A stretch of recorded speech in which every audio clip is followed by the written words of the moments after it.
Dear students, in this video, we'll be discussing electric field intensity due to a thin, infinite plane sheet of charge. Suppose this is some plane sheet, okay, and this sheet is containing so many charges on it. Fine. Now, if this sheet is charged sheet, so this sheet will be producing electric field in its surroundings, and that's why the test charge kept in the surroundings would experience a force due to this charged sheet. So we have to calculate that force only. We have to calculate electric field intensity. Suppose this is a sheet which is held like this normally, okay? And you want to calculate electric field intensity at a point which is over here. This point is point P, and at this point we want to calculate electric field intensity. And I have drawn the situation over here. This is an infinite sheet, so I'm not showing its boundaries. Fine. So suppose this contains charge like this. It's positively charged. And you have to calculate electric field intensity at some point P, which is over here. Okay. So to do that, we know that we cannot apply Coulomb's law over here. Reason being, for Coulomb's law you need precise distances, which of course we are not having. So what we are going to do? We are going to apply Gauss's theorem over here, and with the application of Gauss's theorem we can of course find out electric field intensity. Okay, so how am I going to proceed over here? Point number one, for applying Gauss's theorem you need a Gaussian surface, a closed surface at every point of which the electric field intensity is absolutely the same.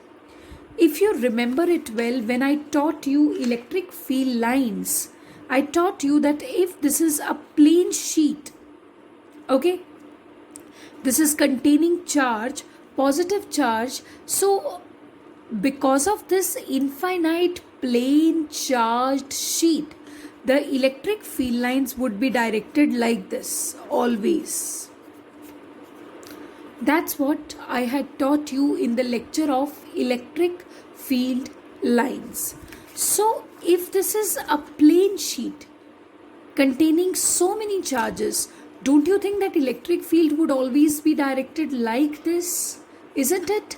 So if we are choosing a Gaussian surface right now, what else could be better than a cylinder?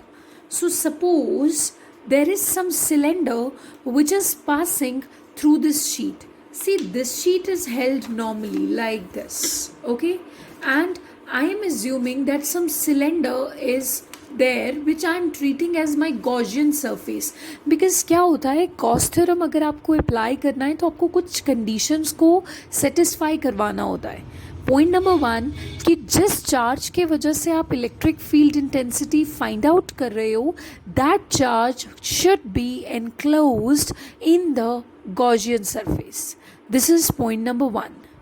Point number two, when we are dealing with some Gaussian surface, we have to keep this thing in mind that electric field must be having the same direction throughout. So इसलिए मैंने choice किया है cylinder का. You must have observed that somewhere I was choosing sphere, somewhere I am choosing cylinder.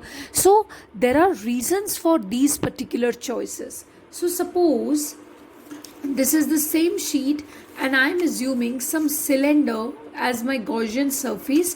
इस cylinder में एक point है P. Okay, this is the sheet and this is point P where you want to calculate electric field intensity due to this sheet. Because sheet काफ़ी infinite है तो इसका कुछ ही portion की वजह से जो है वो इस पूरे Gaussian surface में flux बन रहा होगा, since the sheet is infinite. So you have to see that if you would see the directions of outward drawn normals. So this is the cylinder or curved surface पे. In the curved surface, the direction of the outward drawn normal would be like this, and towards the circles, on the circles, the direction of outward drawn normal is like this. This is n cap again, this is n cap here again. Now this sheet is kept like this. This is the sheet. So electric field lines are moving actually like this. So this is the direction of E vector over here, and this is the direction of E vector over here. So when you would be calculating electric flux over these circles, okay, so what you would see, that electric flux is equals to E vector dot ds vector. Okay, E vector is having this direction because it's a infinite plane charged sheet. So E vector is having this direction, and n cap is also having this direction. N cap is the direction of area vector. So when you would open this dot product, it would be magnitude of E, magnitude of area, and multiplied by the cos of the angle between the directions of E vector and ds. अब ds की direction n cap की direction होती है. So they both are directed in the same way. So the angle is 0 degree. So the answer is EDS. So ये इस circle की वजह से फ्लक्स को कितना कॉन्ट्रीब्यूशन आ रहा है, that I have calculated. Now I will see the contribution to the electric flux due to this circle. Same thing, E vector dot ds vector, magnitude of E, and then magnitude of ds is ds. And what is the angle between E vector and ds vector? It is of course 0 degree because both of them are directed in the same direction. So I am going to take it 0 degrees. So this becomes cos 0 degree, because this is the formula for dot product. A vector dot B vector equals to AB cos theta. This is magnitude of A, magnitude of B, multiplied by cosine of the angle between both of them. Fine.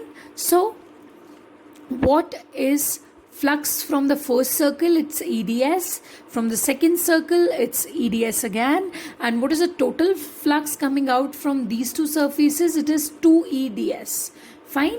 So, but when I am talking about curved surface is this much. Okay, this is curved surface. But talking about curved surface, can you see E vector की direction तो अभी भी वैसे ही होगी क्योंकि plane sheet है, ठीक है? And when it's a plane sheet which is kept like this, E vector is directed in this direction only. So, but on the curved surfaces, n cap is directed like this. So E vector or n cap are sharing an angle of 90 degree with each other, and since they are sharing an angle of 90 degrees with each other, so cos 90 would give us 0. This means whenever we are taking thin infinite plane sheet, then the curved surface of the cylinder does not contribute to electric flux, and we can say that electric flux due to this curved surface is coming out to be 0. Okay, ये तो just हमने एक as a Gaussian surface select किया है. इस Gaussian surface का हर part electric flux में कंट्रीब्यूट नहीं कर रहा होता है. Okay, so because of curved surface electric flux is coming out to be equal to 0. So total electric flux कितना हो गया इस सिलेंडर में? 2EDS, जो कि इन दोनों सर्कल्स की वजह से ही आ रहा है. And then we will be calculating charge enclosed, because if you want to apply Gauss's theorem says that electric flux EDS is equals to Q by epsilon naught. Here Q is that charge which is enclosed by the Gaussian surface. So first of all, see, this was our Gaussian surface. आपने sheet ऐसे रखा है और इसके बीच में से cylinder पास कर रहा है. Okay, again I repeat, you have kept the sheet like this and the cylinder is passing. But if you would see precisely, जो चार्ज इस सिलेंडर में इनक्लोज होगा वो शीट का सिर्फ इतना पोर्शन होगा, इजंट इट, जितना ये सर्कल है. Try to get it. This circle which is like this, only this circle is containing the charge because of sheet. Other charges present, see, there are many charges present on the sheet, plus. So the other charges are going in vain, whereas this much portion only is enclosing the charge of this sheet, क्योंकि उसमें intersect ही उतना हो रहा है. So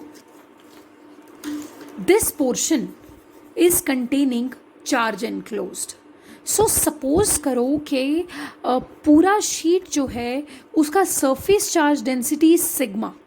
Surface charge density is sigma, and that is same throughout. Surface charge density is equals to charge divided by area. So if I'll take this area ds, which is ds, so I am going to get the charge enclosed by this area ds.